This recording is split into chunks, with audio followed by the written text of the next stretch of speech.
wa Mungu hawezi kaa pamoja na roho mbaya. Wakati unapokuwa na roho wa Mungu unaweza kutenda miujiza. It is true. You don't need to be a priest or a nun to perform a miracle. Tumeona Paul, nguo yake, handkerchief yake. Kwa hivyo hata wewe na mimi tunapomwamini Kristo, tunapomwamini Kristo na kumkiri Kristo, tunapotenda mambo, Mungu anaweza kututumia na atafanya miujiza yake kupitia maisha yetu. So the gift of miracle happens. Tumsifu Yesu Kristo. Ya nne, unapokuwa na Roho Mtakatifu, kuna aina fulani ya furaha iko katika maisha yako. Mungu ni mwema. Mtakatifu Agostino anasema the fruit of the Holy Spirit is joy. Unapotenda jambo lolote kwa furaha kwa njia ya Kristo, basi kuna roho wa Mungu. Unajua kwa Wachina wanasema ikiwa hawezi kufurahi usifungue duka. There is a proverb in Chinese: if you cannot give joy, if you cannot smile, don't open up. Watu wanakuja kwa duka sababu ya ile furaha wanaona. Mungu ni mwema. Yes. Unajua hata leo waweze andikwa kwa media ikiwa una furaha. Ndio unaona kwa inake anapata pesa nyingi sababu ya vile hiyo. Tuko pamoja. Unajua hata mtu mmoja aliuliza dadi, kwa nini baba yake anafanya Citizen? Dadi, kwa nini wakati unasoma news uko na furaha na ukija home? Unajua watoto wapili wanaona, si wanajua. Na the father was very honest. Unajua mtoto yangu wakati nasoma news, hapo ndio inafanya ulipo. Sababu lazima useme hii ni taarifa ya habari.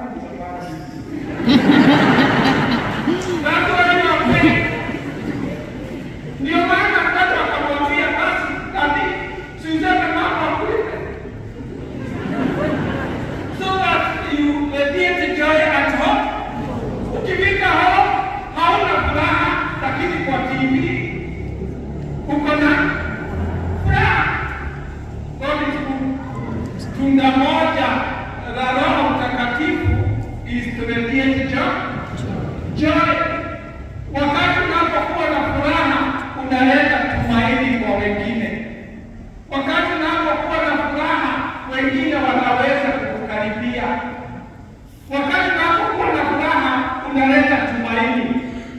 Na ndio maana Mtakatifu Aquinas akasema furaha ndio bendera ya imani. Bendera ya Kristo, bendera ya Roho Mtakatifu is that Christian joy. Na kwa hivyo njia moja kama uko na Roho Mtakatifu ni hiyo furaha. God is good. Tuombe Mungu atujalie hiyo furaha.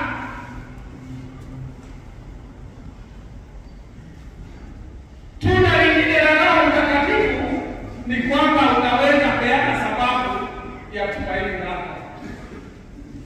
You can give a reason for your hope. Mungu ni mwema. Je, unaweza peana jawabu ni kwa nini uko na matumaini? Ni kwa sababu tumaini letu ni Kristo. Na ikiwa tumaini letu ni Kristo, basi hakuna jambo ambalo hawezi kufanya. Hakuna jambo ambalo hawezi kufanya. Na kwa hivyo, ikiwa una sababu ya kwa nini leo na matumaini, basi hiyo ni kazi. Sababu kazi ya Roho ni kutupa tumaini hata katika mambo mazito. Hata katika mambo mazito. Ukitaka kujua tumaini, tazama maisha ya wazazi. God is good. Na saa zingine nikiangalia maisha ya familia, no wonder Mungu alijitambulisha na familia. Tumsifu Yesu One time nilienda kutembelea hii familia, nikampata mama mzee amepumzika. And this mother ako na 5 boys, wote walikuwa US. Na hao wavulana wote 5 wamelala kwa sitting room. Why? Kwa sababu kumbe walipoenda kule, bahati mbaya ama bahati nzuri, waliingia kwa shida ya mihadarati. Sasa hawajui wako. So the mother anawatreat kama babies. Anadili na huyu, anadili na huyu, 5 of them. Na ukiingia kwake unaona na smile. Nikitoka nikauliza, smile hii inatoka wapi? Vitu tano. Kwa nyumba hakuna mtu anaongea na mwingine, they're just there. Huyu mama anawapenda, anawashughulikia, na unaona anasimama. Unauliza, where does she get that energy to smile? Hiyo joy inatoka wapi? Nikatoka. Na nikiwa hivi sasa najiuliza, sasa ni nini kinaweza kusumbua? Sasa ukifika mbinguni na huyo mama mshikane anasimama na wewe uko na kila kitu. Awina na hata kila wakati hata wasako utukufu ni kama umekuliwa na siafu. Hawezi kuwa mdogo. You don't get any joy, lakini yule mama anatuma. Hiyo tumaini anapata wapi?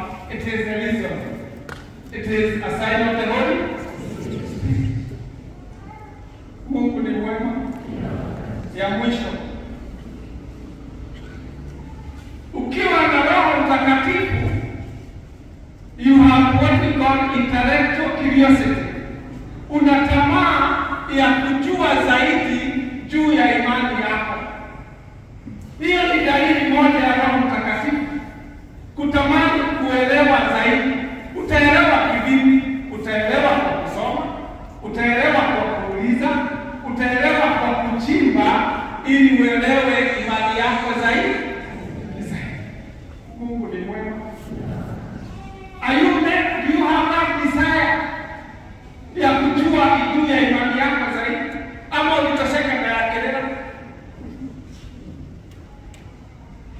Mungu ni mwema. Juzi niliuliza Wakristo wa kanisa ya leo, mtu akikuuliza mtu wa Christmas, sababu tunatumia miti ya Christmas. Ulizo hiyo miti ya Christmas ilitoka wapi? Ilipeli. Sasa Mungu ni mwema.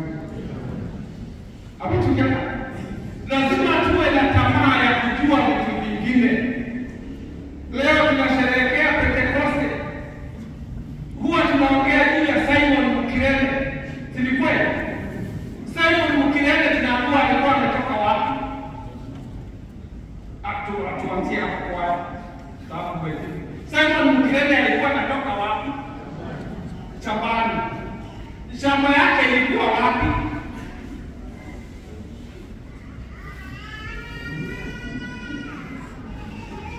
Unajua siku hizi lazima hawa jenzi watatu waambie the reason. Simon Mkirene alikuwa anatoka shamba.